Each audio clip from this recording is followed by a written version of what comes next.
Bonjour à tous, je suis Marco Mazevet, je suis chirurgien dentiste et doctorant en économie et politique de santé au King's College de Londres dans le laboratoire d'innovation et de recherche translationnelle. On nous a demandé il y a 2 semaines d'organiser une conférence sur le thème du futur de la dentisterie en 2029 qui avait pour objectif principal de stimuler l'entrepreneuriat et l'innovation chez les étudiants, donc dentistes.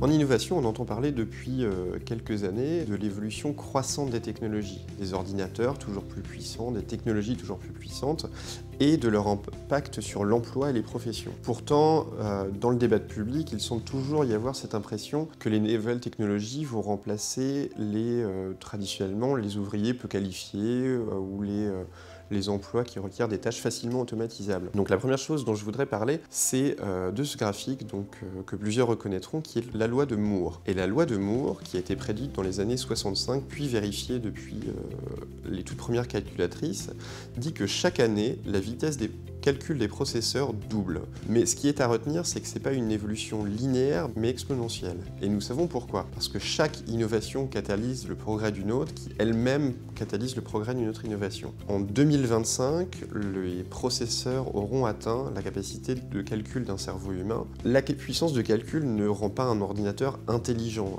au sens humain du terme, mais il est indiscutable que ces technologies auront un impact sur des professions qualifiées et autres que les secteurs les plus manuels. Donc à titre d'exemple, si on regarde dans le domaine de l'éducation, parce que ça se passe actuellement, quand Harvard X a créé son université en ligne, il y a eu plus d'étudiants formés en ligne en une année que de personnes ayant été inscrites à l'université depuis sa création. Si on regarde dans le domaine de la banque, chez JP Morgan, a été mis en point un logiciel qui remplace en quelques secondes le travail de 360 000 heures de travail d'un avocat qualifié, donc de personnes qui pourtant étaient formées en droit pendant de nombreuses années. La réponse est assez clair, c'est déjà le cas. Quand on regarde la CFAO, qui a connu un essor considérable ces dernières années, nous arrivons désormais à des machines qui peuvent imprimer des bridges longue portée, des guides implantaires, des prothèses amovibles. Si on regarde dans le domaine de l'orthodontie, avec les aligneurs invisibles, c'est pourtant pas une technologie récente, mais la combinaison avec la 3D permet une diffusion à un plus grand nombre de praticiens. Même si ça ne s'applique pas à tous les cas cliniques, on sait que ça va soulager, entre guillemets, une partie de travail de professionnels qui étaient pourtant formés à Bac+9, Bac+10. Dans le domaine de la radiologie, on commence à voir les premières publications qui utilisent l'intelligence artificielle et le machine learning pour réaliser des tracés céphalométriques, des détections précoces de caries, de problèmes parodontaux et d'autres pathologies. Qui aujourd'hui a le temps de voir et de lire les milliers de papiers qui sortent chaque jour. Donc tout ça va avoir un impact dans nos cabinets et ces technologies seront très probablement intégrées dans nos logiciels. La question généralement qui arrive à ce stade, c'est est-ce que les robots vont remplacer les dentistes? Alors je ne pense pas. Néanmoins, on a pu voir, je crois que c'était le 22 septembre dernier, que le premier robot chinois a placé de manière complètement autonome un implant. Il y avait bien sûr des chirurgiens dentistes derrière, mais ça permet des nouveaux traitements et peut-être de traiter plus de patients avec ces nouvelles technologies.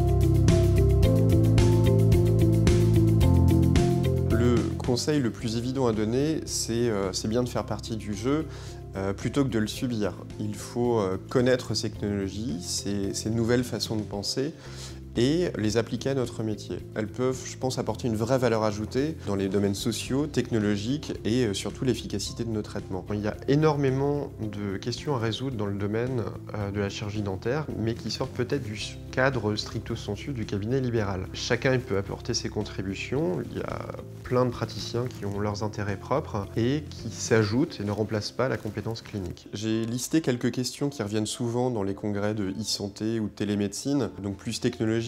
Pour en citer quelques-unes, comment utiliser les technologies telles que les blockchains pour les données patients, parce qu'on sait que ça va arriver bientôt dans le domaine de la chirurgie dentaire. On peut aussi penser à l'innovation sociale. Comment prévenir les pathologies bucco-dentaires dans des pays qui disposent de très peu de ressources financières et parfois très peu de dentistes, de corps professionnels. On peut revenir un petit peu plus dans le cabinet. Comment agir sur le diabète, l'obésité, comment réintégrer la santé orale dans le reste de la santé, quels sont les enjeux éthiques de ces nouvelles technologies. Une question très importantes aussi. Comment faire pour que les patients qui ne consultent pas viennent dans nos cabinets, parce qu'on sait qu'ils concentrent la plupart des pathologies bucco-dentaires. Et enfin, un sujet sur lequel je travaille, comment rémunérer les praticiens qui maintiennent leurs patients en bonne santé, donc qui font de la prévention de manière correcte dans des systèmes qui ont plutôt favorisé la tarification à l'acte. Donc je pense que toutes ces questions méritent des réponses. Nous avons besoin de personnes qui ont des intérêts multiples, des formations multiples, qu'ils soient en économie, en sociologie, en informatique, même dans les arts et la musique. Et si la plupart des soignants excellent dans leur cabinet, et c'est très bien, nous avons aussi besoin de cette créativité et qu'il faut laisser de la place à ces étudiants.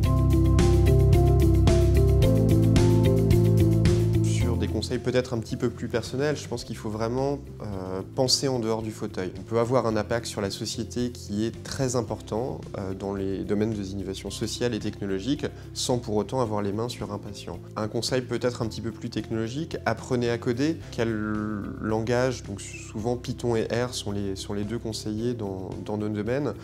Personne n'a envie de se retrouver comme nos parents face au MP3 lorsqu'ils ont commencé à sortir.